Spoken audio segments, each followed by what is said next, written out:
dia, irmãos, graça e paz. Graças a Deus que estamos aqui com o propósito de adorar o nome do Senhor. Nós temos esse privilégio. Muitos gostariam de estar onde nós estamos aqui e não têm oportunidade, né? Que Deus esteja dando também oportunidade para outras pessoas estarem também encontrando oportunidade como essa.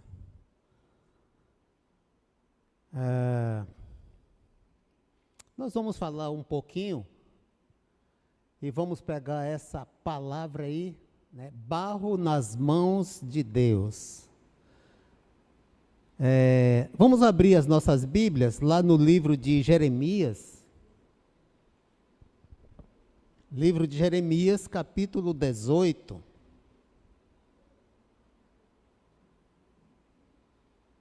Jeremias, capítulo 18,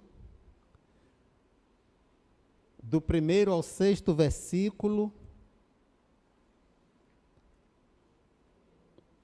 Esta é uma mensagem do profeta Jeremias. Na verdade, essa já foi uma sequência de profecias dele. Talvez essa tenha sido a 6ª, 7ª mensagem de Jeremias ao povo de Israel, ao povo judeu. Jeremias estava em Jerusalém quando proferiu essa mensagem, essa profecia. Nós vamos ler então do 1º ao 6º versículo do capítulo 18, que diz assim: a palavra do Senhor que veio a Jeremias, dizendo: levanta-te e desce à casa do oleiro, e lá te farei ouvir as minhas palavras. E desci à casa do oleiro, e eis que ele estava fazendo a sua obra sobre as rodas. Como o vaso que ele fazia de barro se quebrou na mão do oleiro, tornou a fazer dele outro vaso, conforme o que pareceu bem aos seus olhos fazer. Então veio a mim a palavra do Senhor, dizendo: não poderei eu fazer de vós como fez este oleiro, ó casa de Israel? Diz o Senhor: eis que, como o barro na mão do oleiro, assim sois vós na minha mão, ó casa de Israel. Amém? Vamos orar. Nosso Deus, obrigado nesse instante por esta grande oportunidade de falar da Tua palavra. Que, ó Deus, o Teu servo nesse instante seja apenas um instrumento, mas que a Tua palavra seja evidente na nossa vida. Portanto, te pedimos que o Senhor abra os nossos corações, nosso entendimento. Abra, Senhor, nossas mentes, que podemos absorver e aprender a Tua palavra e tirar lições para as nossas vidas. É o que te pedimos em nome do Senhor Jesus. Amém. Essa parábola, ela é tão original quanto a formação do ser humano. Nós sabemos que o homem, o ser humano, foi feito do barro, literalmente do barro. E, nesse instante aqui, o profeta volta ao início de todas as coisas para falar do que era uma realidade desde a fundação, desde a criação da terra, desde a criação do homem.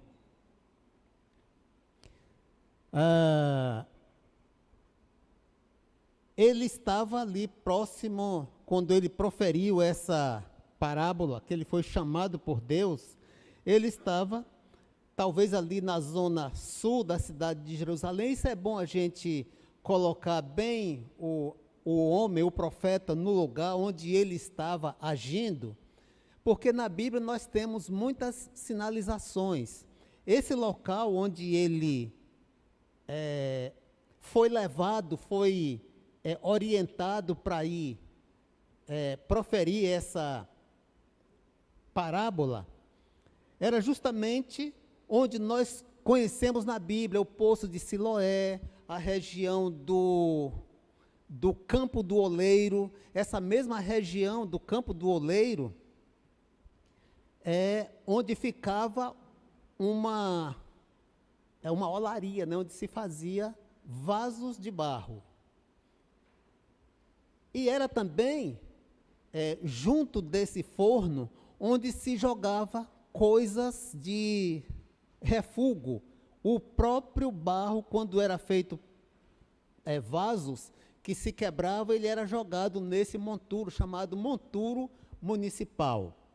Aliás, foi nesse mesmo campo, nessa mesma região, que Judas Iscariotes foi levado para ser precipitado ali numa árvore daquelas ali. Então, é um local bem conhecido e bem marcado. Mas, voltando a falar sobre o vaso de barro, eu posso falar com um pouco de propriedade, talvez alguns irmãos aqui conheçam bem essa arte, mas a minha mãe fazia vaso de barro, entre outras coisas, ela fazia vaso de barro também. E às vezes eu ficava observando, porque ela pegava o barro lá, um barro tinha que ser um barro apropriado, junto de um rio, num lugar pantanoso, e ela tirava aquele barro e trazia para casa. E ela colocava o barro lá em um canto, e ela dizia que era para o barro descansar, e eu ficava perguntando se o barro estava cansado.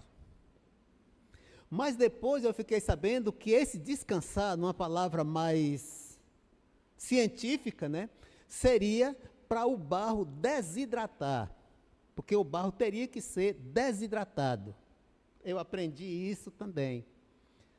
E quando o barro estava desidratado, ela começava a pegar as porções menores, e ela pegava uma marreta e ia batendo naquele barro ali, jogando água, para que o barro ficasse bem consistente.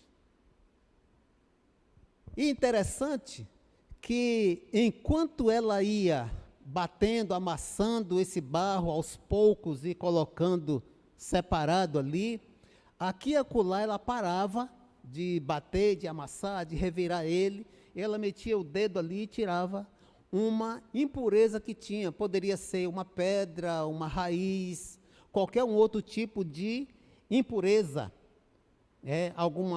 algum lixo que pudesse ter ali dentro, porque se ela não fizesse isso, quando preparasse o vaso, ele poderia quebrar por causa daquela impureza. Ele não teria serventia. Depois que ele é queimado, aí ele apresentava defeito, rachaduras, e aí não tinha como aproveitar.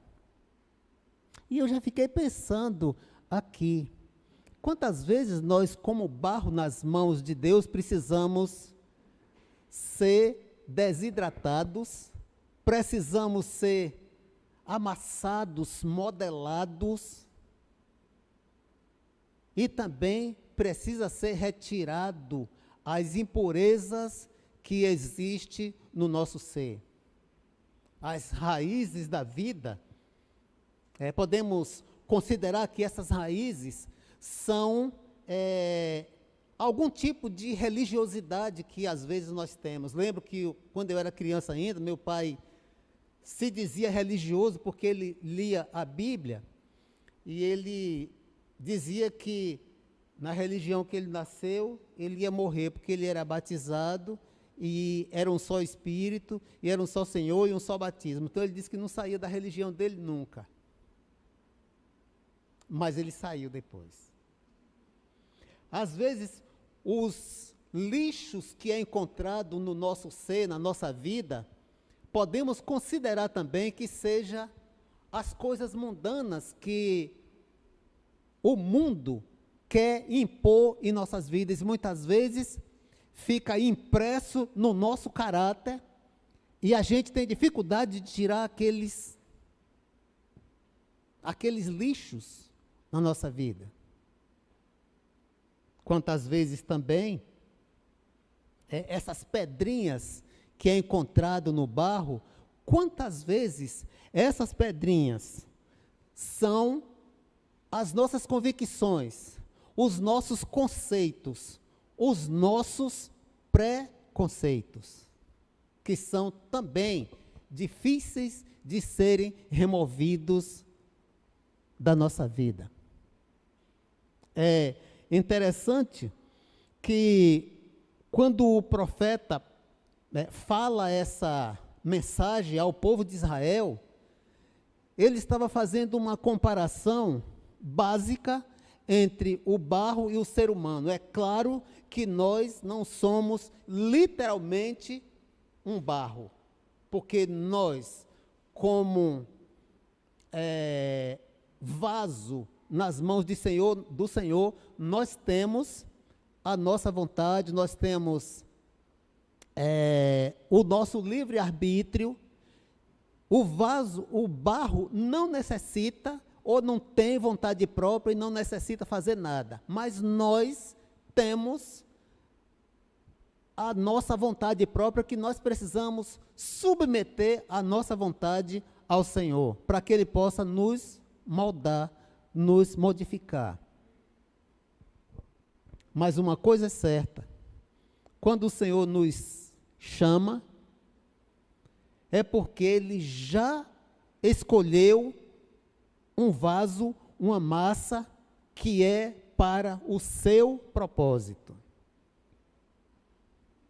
Ele sempre tem um propósito para cada um de nós. Às vezes, nós pensamos que o nosso papel é levantar a mão, crer em Jesus Cristo e vir para a igreja, ouvir a mensagem e voltar para casa. Mas nós temos algo para fazer dentro do corpo de Cristo, se é que dele fazemos parte. Deus não quer um membro inativo ou inútil. Tipo assim, membro ponta de unha. Para que serve a ponta de unha? Para ser cortada e jogada fora.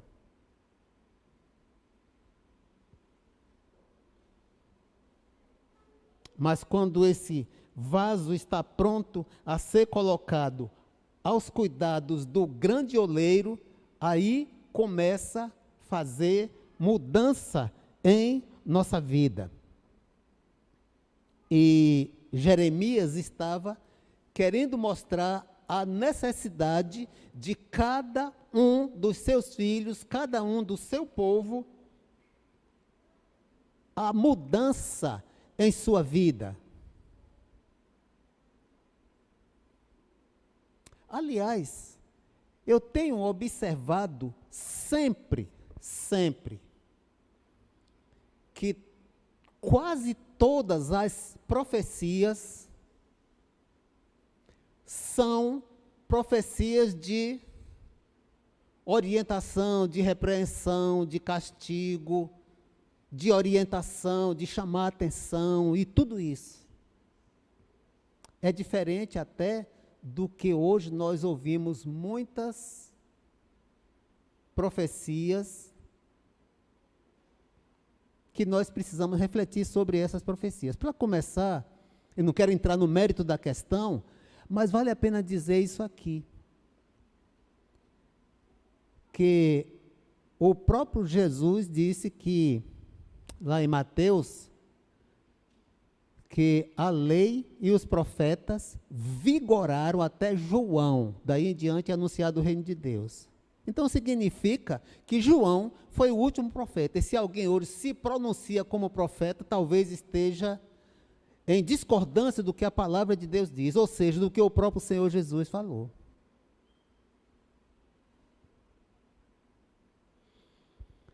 Mas nessa questão de ter mudado o coração, ter mudado a vida das pessoas, fazendo a comparação com o vaso de barro, lá em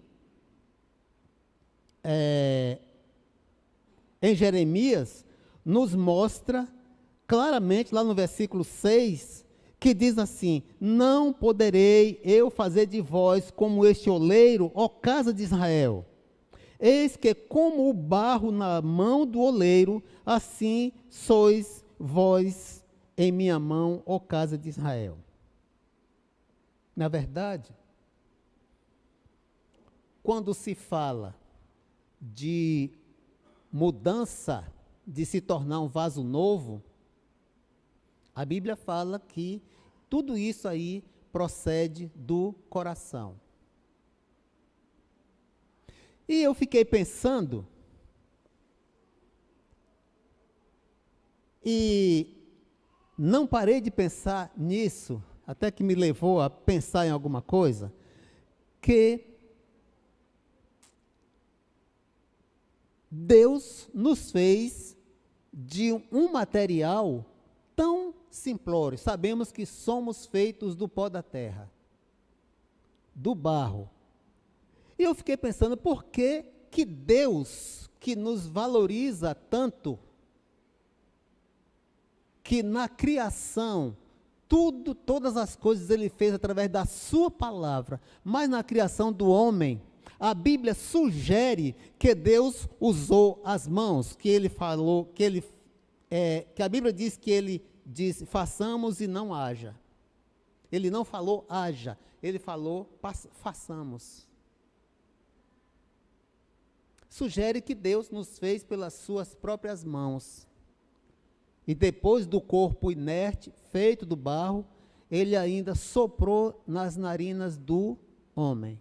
Então, houve uma participação pessoal, direta de Deus.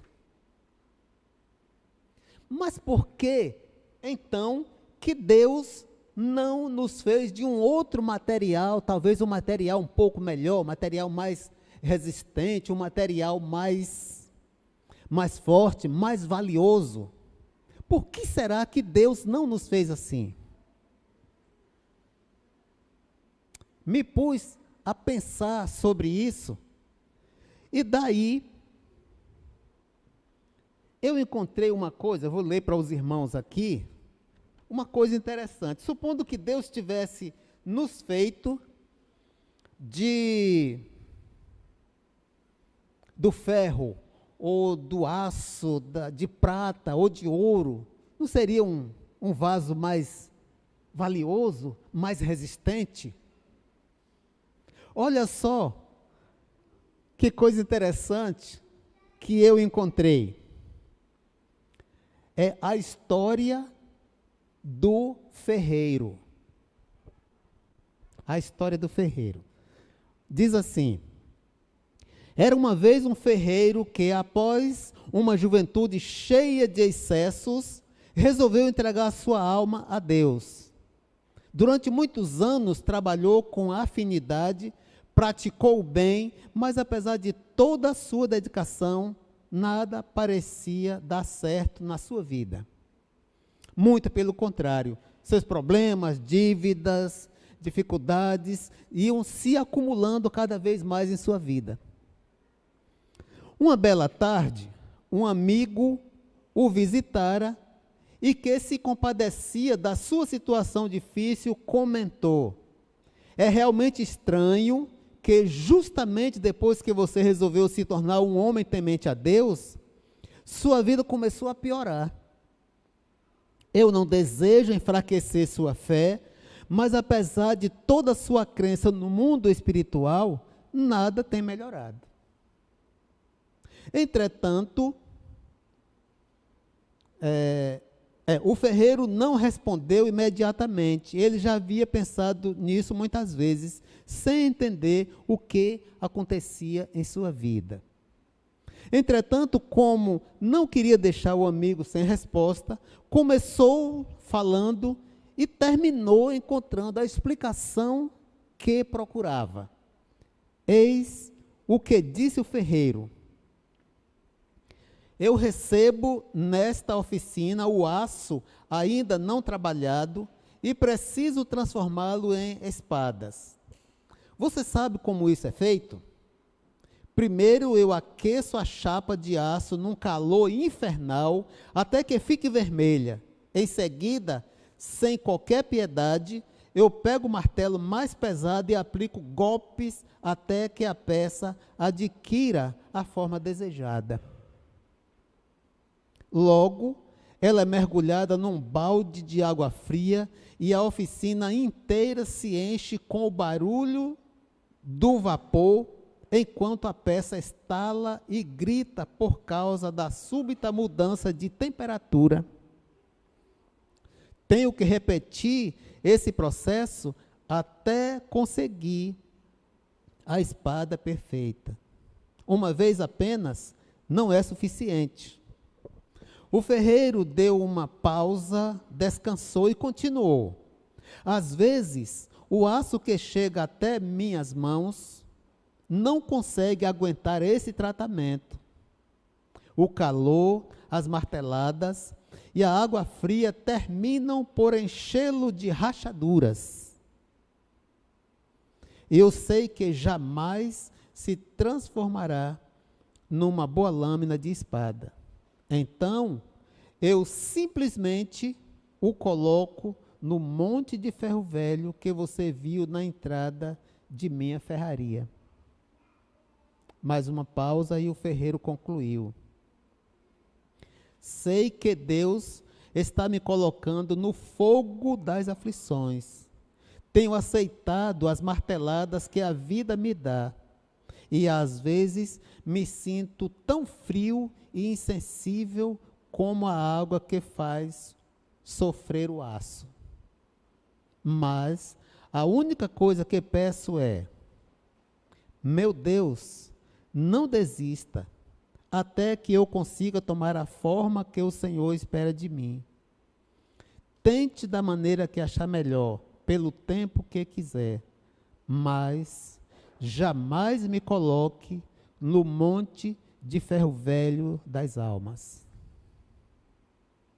Essa é a história do ferreiro, e às vezes eu me parava pensando, por que que nós somos feitos do barro? Como o barro é mais fácil ser trabalhado, como nós, como seres humanos, comparados e originalmente feitos do barro, nós temos esta sorte, se é que pode se dizer assim, de ser mais fácil mudado pelo Senhor.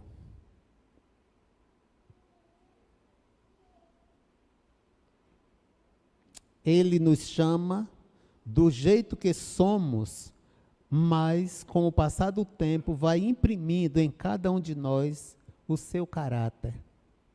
E nós vamos adquirindo, absorvendo o caráter de Deus em nossa vida. Ele nos tira o coração endurecido, o coração empedernido, o coração petrificado, e nos coloca um coração de carne, se permitirmos. Olha só o que é que nos diz o outro profeta aqui, Ezequiel. O profeta Ezequiel, lá no capítulo 36, versículo 26, o que é que o profeta Ezequiel diz? Ezequiel 36, 26. Diz assim: também vos darei um coração novo, e porei dentro de vós um espírito novo. Tirarei da vossa carne o coração de pedra, e vos darei um coração de carne.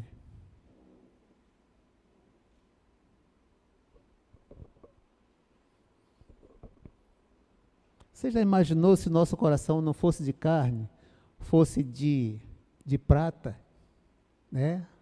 Coração, caro. Eu acho que as pessoas iam matar outro para tirar o coração, para vender no peso, né? Então, quando nós tomamos a forma que o Senhor deseja, Permite que sejamos colocados na fornalha para que possamos ter a nossa fé provada e fortalecida.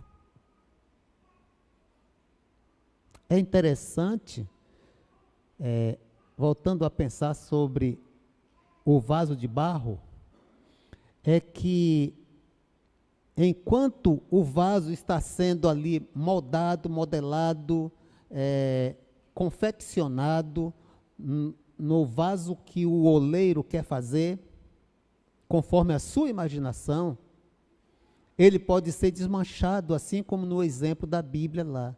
Ele pode ser desmanchado mais de uma vez. Porém, quando o vaso está pronto, ele é colocado no forno para queimar, é o que se chama, a expressão é essa, para ser queimado. Depois dele queimado, se tiver qualquer tipo de impureza, qualquer rachadura, qualquer coisa, ele não serve mais para nada, só serve para ser jogado no monturo. Eu acho que isso tem um duplo sentido em nossa vida, porque enquanto podemos ser moldados por Deus, podemos ser modificados, nossa vida, nossa forma, nosso caráter, nosso modo de ser, mas quando Ele nos coloca na prova, quando Ele nos testa, aí é que todos vão saber que tipo de personalidade que somos, que tipo de pessoas que somos, que tipo de vaso que somos. Mas tem um outro sentido mais amplo na nossa vida, é que quando o barro é colocado, o vaso é colocado na fornalha, é quando nós deixamos essa vida, que passamos para outra vida, que significa a fornalha, que somos testados na nossa morte. Depois da nossa morte, não tem mais conserto. Se formos um vaso para desonra ou para honra, isso será selado no dia da nossa morte ou no dia da vinda do Senhor.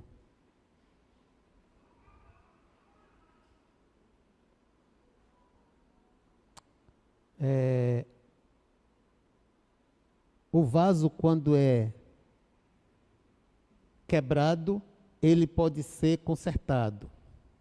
Mas nós, como vasos, estamos ainda em formação. E quantas vezes nós temos o coração endurecido para determinadas coisas. Me vem a lembrança aqui da época que eu fiz curso de liderança da APEC, a missão que nós trabalhamos. Nós ficamos em regime de internato durante 3 meses, lá na zona rural de Atibaia, não, como é, Sibeli? A cidade lá que a gente ficou, lá perto de São Paulo, do Liderança. A norte, próximo a Cantareira, região por ali. Tem uma cidadezinha aí a 13 quilômetros dessa cidade, na zona rural, numa colina. Nós ficamos 3 meses lá em regime de internato e a gente precisava pagar o curso lá. E um dia o diretor falou assim: olha, chegou uma oferta para você. A gente dependia dessas ofertas, mas nem podia ter muito contato, porque na época, no local lá, não tinha nem muita forma de comunicação. O celular não pegava, enfim. E aí ele disse: chegou uma oferta aí, foi direcionada para você. Mairiporã, exatamente. Obrigado.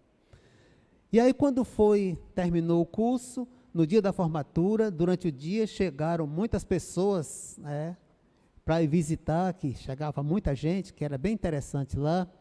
E o diretor falou assim: olha, Zilton, aquela oferta que você ganhou naquela vez, naquele dia, a pessoa que deu a oferta está aqui. Você quer falar com ele? Eu digo: quero sim. Aí eu fui procurar ele.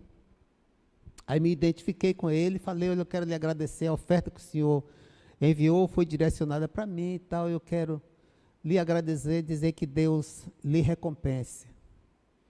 Aí ele disse assim: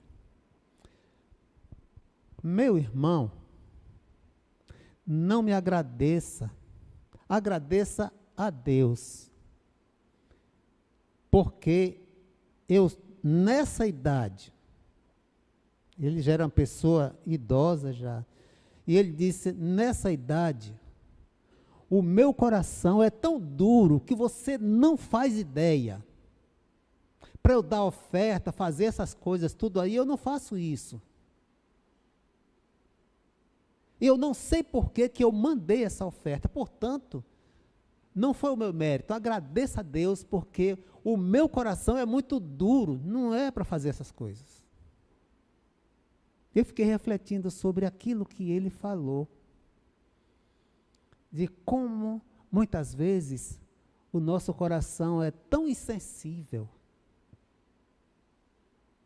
Aliás, esse profeta aqui, a essa altura da sua missão de profetizar, ele já estava se tornando uma pessoa fria e insensível também, sabia? Jeremias já não era aquele coração mole, aquela pessoa daquele jeito. Nós temos um outro exemplo aqui também. Daniel, Daniel não, é Jonas. Quando Deus chamou Jonas para ir para Nínive e ele fugiu para Tarsis, ele recebeu aquele castigo, que todo mundo sabe, o ventre da baleia, e quando ele foi jogado fora, e ele voltou, resolveu ir de novo, que Deus tornou a chamar, ele foi profetizar em Nínive. Você pensa que ele chegou lá bondoso e tal, ele chegou de cara amarrada mesmo, falando de qualquer jeito, ele passava correndo pela rua falando das coisas, e ele queria mesmo era que a cidade fosse destruída. Jonas estava com o seu coração tão revoltado, que ele falou, né, eu acho que ele estava falando não somente porque Deus mandou, mas é porque ele queria mesmo que aquela cidade fosse destruída. É muitas vezes o nosso coração endurecido. Mas quando o oleiro supremo trabalha em nossas vidas, nós saímos do seu trabalhar. E assim fica gravado em cada parte do nosso ser o seu trabalhar. Fomos feitos para glorificar o seu nome. E o oleiro se utiliza da nossa vida para a sua glória.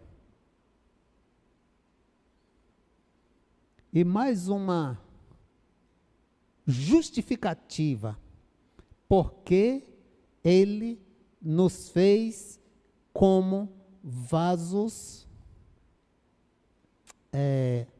humildes, vasos simples, vasos frágeis. Porque ele tinha um propósito nisso também. Lá em 2 Coríntios, capítulo 4, versículo 7. Se você abrir essa passagem, esse versículo aí, 2 Coríntios 4, 7, você vai ver como o oleiro se utiliza da nossa vida para a sua glória. 2 Coríntios 4, 7 diz assim: temos, porém, este tesouro em vasos de barro, para que a excelência do poder seja de Deus e não da nossa parte. Então nós vemos aqui que o que deve ser elevado, o que deve ser exaltado, é o Espírito Santo que habita em nosso coração, e não o nosso ser como vaso frágil, quebrável, moldável, para que toda a honra seja dada a Ele. Você pode conferir ainda, 2 Timóteo, capítulo 2, versículo 21. Não sei se dá tempo de colocar ali, 2 Timóteo 2, 21. Olha lá. Assim, pois, se alguém se purificar destes erros, será utensílio para a honra, santificado e útil ao seu Senhor, estando preparado para toda boa obra. Se tornar, pelo Espírito Santo, um vaso de honra.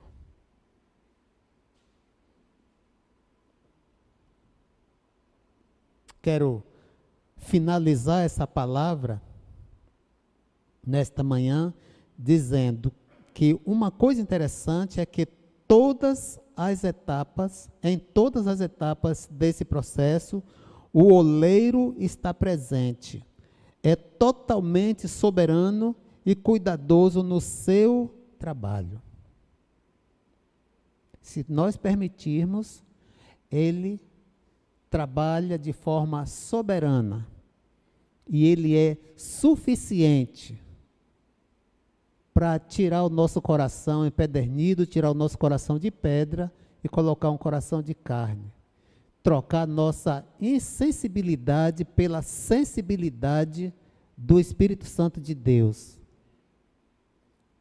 Trocar nossa vida tosca, cheia de pedras, cheia de lixo, cheia de raízes que são nocivas à nossa vida, à construção do nosso caráter, por um vaso que na prova ele é aprovado e que se torna um vaso útil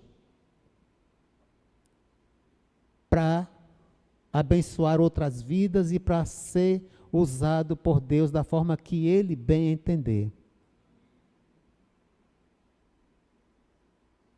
Por isso, devemos entregar nossa vida para que ele, como oleiro por excelência, possa nos moldar, nos mudar, nos modificar e também poder nos provar. Que o Senhor assim nos abençoe. Que o Senhor complete essa palavra em nossos corações. Amém? Vamos orar nesse instante, vamos ficar em pé e vamos orar. Deus e Pai, grande e poderoso Senhor, Deus soberano, Deus eterno, Criador e conhecedor de todas as coisas. Te louvamos pela tua bondade e misericórdia, pelo Senhor nos ter criado como vasos fáceis de serem transformados. Obrigado, Deus, pela sabedoria do Senhor em nossas vidas, pela presciência do Senhor em nossas vidas, porque o Senhor nos conhece de forma completa. Nos ajudes a cada dia, ó Deus, sermos vasos para a honra do Senhor e que nunca resistamos às mudanças que o Senhor pretende fazer em nossas vidas, que a cada dia nos tornemos maleáveis, massas para ser transformadas, moldadas pelo Senhor. Abençoe, ó Deus, as nossas famílias, abençoe as nossas vidas e nos concede a cada dia buscar o Senhor.